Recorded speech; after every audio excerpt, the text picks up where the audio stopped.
त्यागेश्वरं रामकृष्णं शारदां मातृरूपिणीं विवेकानन्दम् आचार्यं नत्वा वक्ष्यामि शुद्धये। ॐ सहनाववतु सहनौ भुनक्तु सह वीर्यं करवावहै तेजस्विनावधीतमस्तु मा विद्विषावहै। ॐ शान्तिः शान्तिः शान्तिः।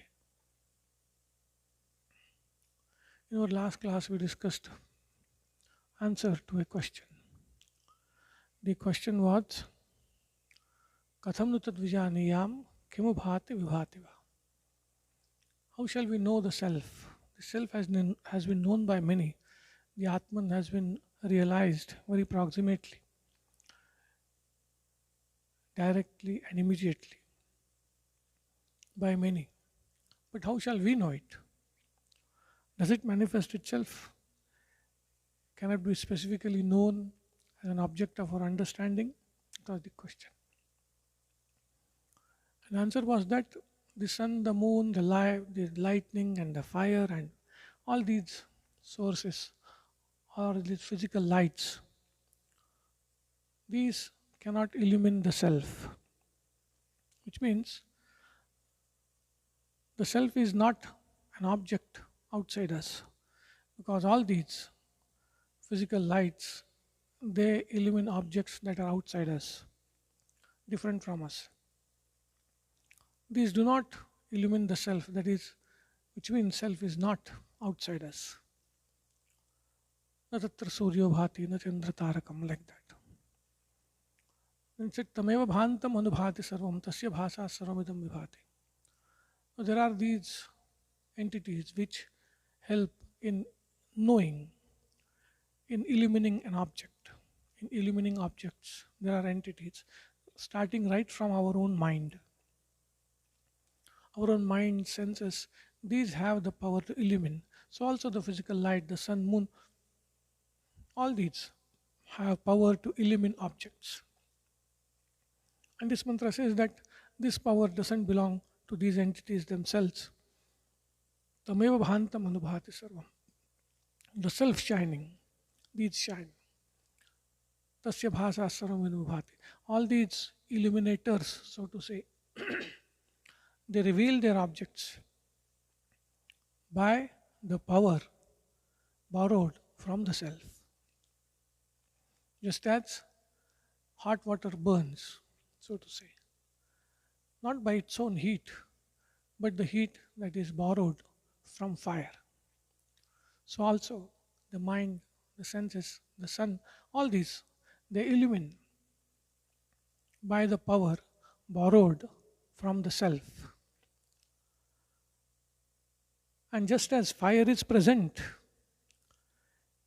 in hot water in the form of heat, so also the self is present to us in every piece of cognition, in every piece of perception, in every piece of knowledge, as the source of that knowledge. Self is present. Tasya bhasa sarvadam vibhati. So self, how can it be known? It is present in every piece of cognition as the source of that cognition, as the power that is responsible for that cognition. Pratibodha viditam matam. In every piece of cognition, it is present. So that was the answer given.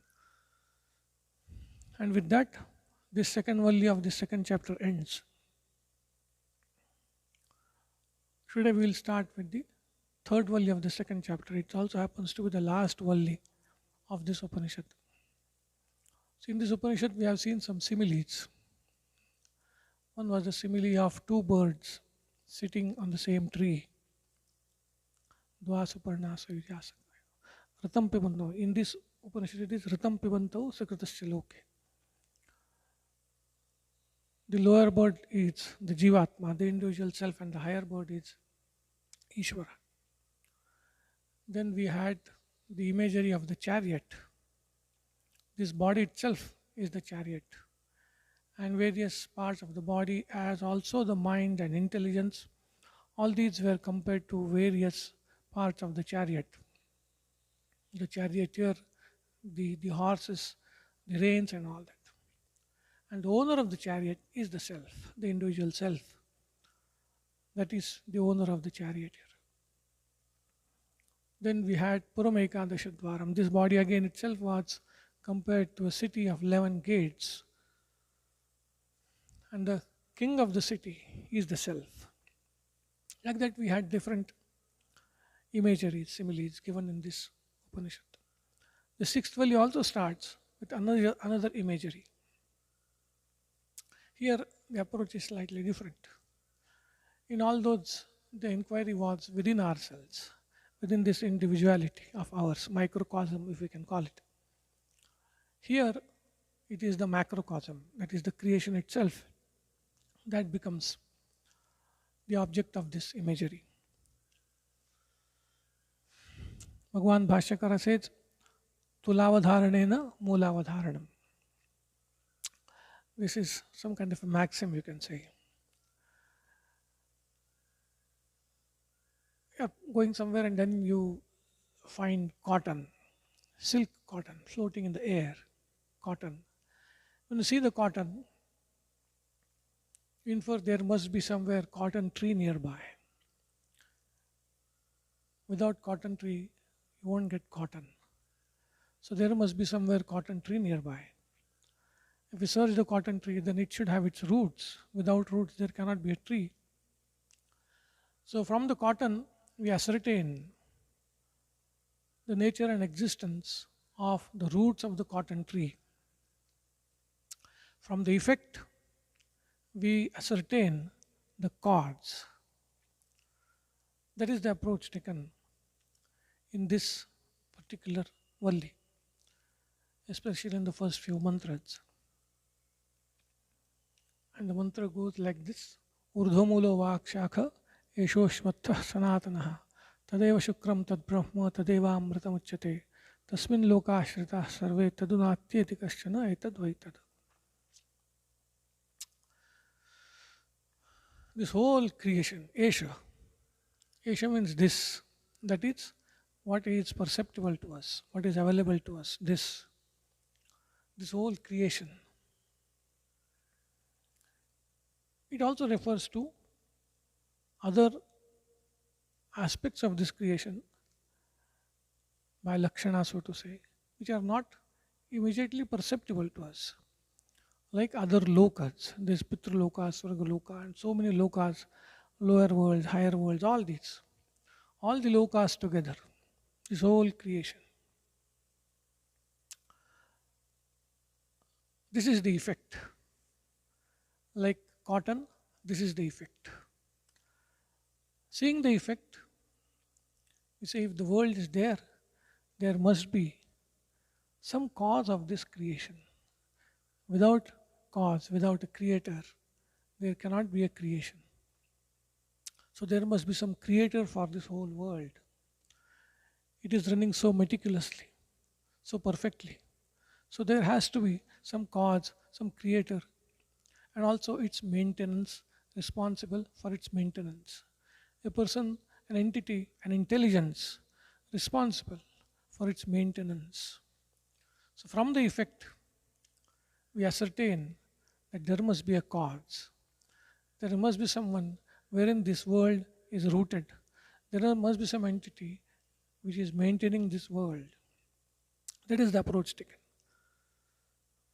So Esha, this whole creation, it is compared to a tree. Not an ordinary tree, but Ashwatha, people tree. Now in the world, we see so many trees. But the trees that we see, they have their branches above the ground, growing up, and they have roots going down. But this samsara vriksha, this is peculiar. It is urdhvamula avakshakha. Its mula is urdhva. Literal translation will be above. Roots above and branches below. Urdhvamula avakshakha. Eshoshvattha sanatana. This creation is like an ashwattha tree, people tree, which is sanatana. Here it will mean anadi, beginning less. And what is its root? Tadeva Shukram Tad Brahma. That Moola, that is Shukra, that is pure, that is Brahman, that is all pervading. It is Amrita, it is immortal. Its Moola is pure, all pervading and immortal. All the worlds are established in it. Tasmin Lokashrita Sarve. Tadunatyati Kashina. Nothing can transcend, go beyond its source, the Moola. Etadvaita, this is that. That is the literal translation. Now, in this mantra, Urdhva, I said literally it means above. But here it will mean something that is excellent. See, in our mind, excellence is always on the top. So, that which is on the top, Urdhva, that is Utkrishta. That which is the Moola of this whole creation is the entity which is Utkrishta, which is excellent, which is supreme. And that's why it is called Urdhva Moola. Because its Moola is supreme, excellent. That's why it is called Urdhva Moola, Utkrishta Moola. And that source, that Moola is nothing but God. And God is the supreme. And that's why this creation, when compared to a tree, it is called Urdhva Moola, Utkrishta Moola. Its source, its Moola, is supreme. The word Moola itself, it has 2-3 meanings. We generally understand by root, which is in a sense cause for a tree.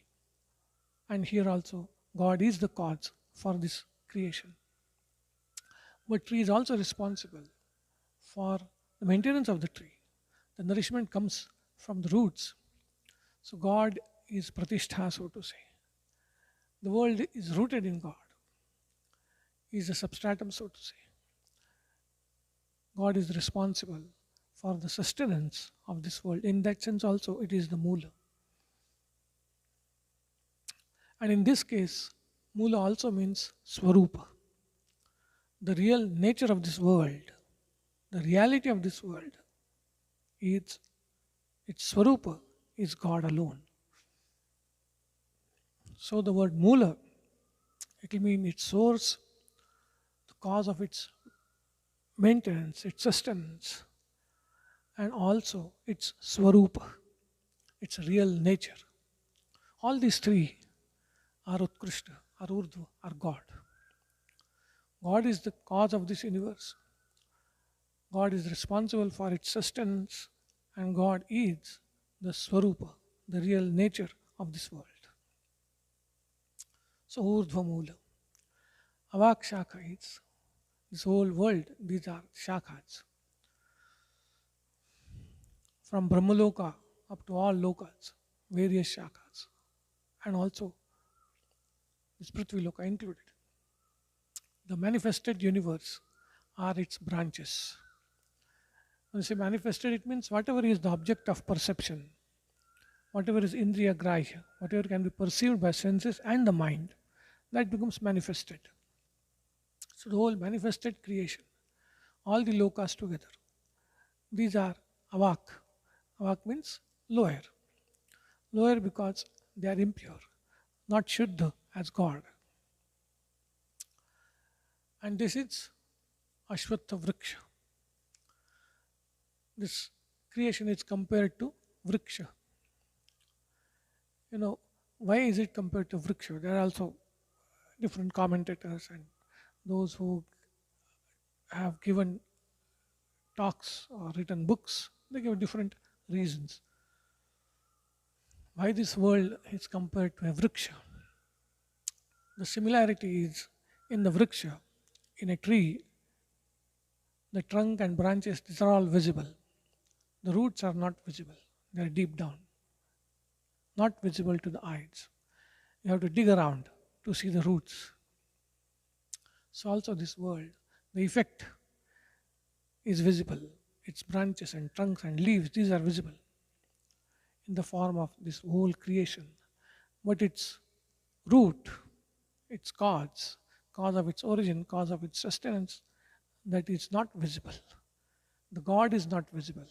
The God which is the Mula of this world is not visible.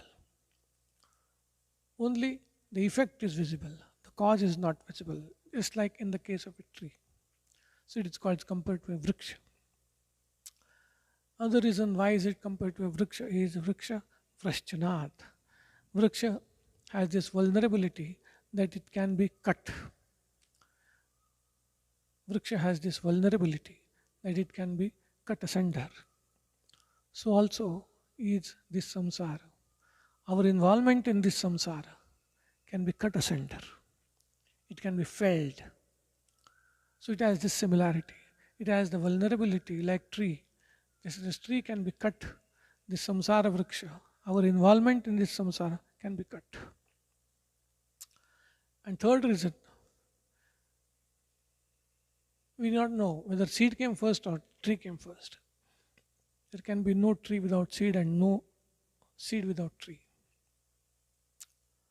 Similarly, this world, the creation is in response to the aggregate of the karmas of the jivas. The aggregate of the karmas of the jivas impels creation. Now, whether creation is first or the karma is first, it's a riddle which cannot be solved. Like seed and the tree, the karma is first or creation is first. Without creation, there cannot be karma. Without karma, there cannot be creation. Just like tree and seed, this is this karma and creation. So, in that sense, also, it's compared to a tree. And that's why it's called Sanatana.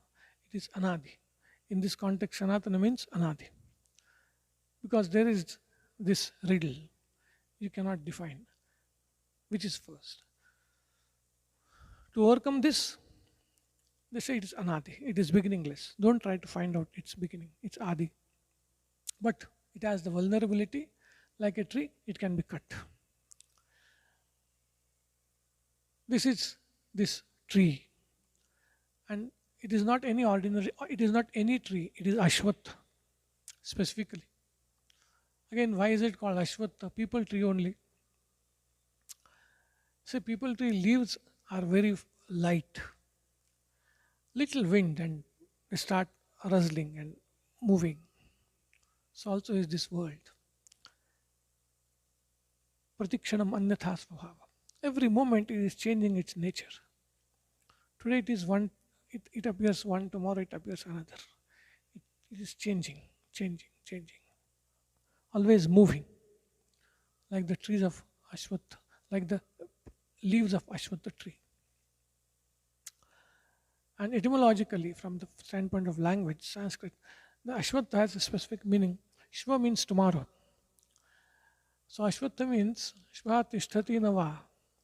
What exists tomorrow or not, it is doubtful. So that which has, that about which there is this doubt as to whether it will be there tomorrow or not, which means it is very impermanent. That is called Ashwatha. So this Ashwatha, this world, Bhagavan Bhashyakara says, Drishtanashta Svabhava. Now it is being seen, now it is destroyed. Today it is there, tomorrow it is not there. And we are seeing this. Everything is so fragile. From that standpoint also it is Ashwatha. There is no guarantee about its existence tomorrow. So these are all the similarities between this creation and the Ashwatha vriksha. And its root, of course, is God. In God is the root, is the source of sustenance. And God is the swarupa of this creation, of this whole creation. And the last word is etadvaitat. It's very important. This is that. What? Which Nachiketa had asked. This Mula of this whole creation, this is what you had asked for. Nachiketa had asked for what is the real nature of human being. When a person dies, there is this query. Some say something, some part of his lived, some say it is gone and all that. Basically, he wanted to know what is the real nature of human being. And Yamadharmaraja said, Etad Vaitat. So what you have been asking as the real nature of human being, this is that. That which is the moola of this entire creation, that is our real nature. That is the essence, the fact of our being, the moola of this entire creation. That's why it is called Advaita. There are not two. That which is the fact of our existence, that alone is the moola of this entire creation. Sri Ramakrishna says, you search for army, for yourself, for I, and God will come out. When you keep searching for I, God will come out. This is what Upanishad is telling. Etad Vaitat. Tadeva Shukram Tad Brahma Tadeva Amritamuchyate Tasmin Lokashra Sarve Tadu Natyeti Kashana Etad Vaitat. This is that what you have been asking. You want to know the real nature of human being. This is that. That which is the moola, the source of creation and maintenance, and the swarupa of this whole creation. That is your real nature. That is everyone's real nature. That is what Yamadharmara is telling. Now see, Bhagwan Bhashyakara has written a beautiful commentary on this mantra where he describes this tree of the world. Its seed is in Ajnana, Maya, in which are avidya, kama, karma, the ignorance, desires, and actions. All these are, so to say, involved. Such Ajnana, Maya, that is its seed. Its first sprout is the Hiranyagarbha, the firstborn, that is the first sprout of this tree. And then it grows. It grows by the desires of ours.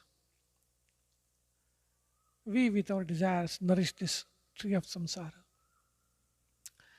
It has its leaves in the form of Vedas and Smritis and Puranas. You see, leaves protect the tree. So also the teachings of Vedas and Smritis and Puranas, they ensure that this creation runs smoothly. So these are its trees.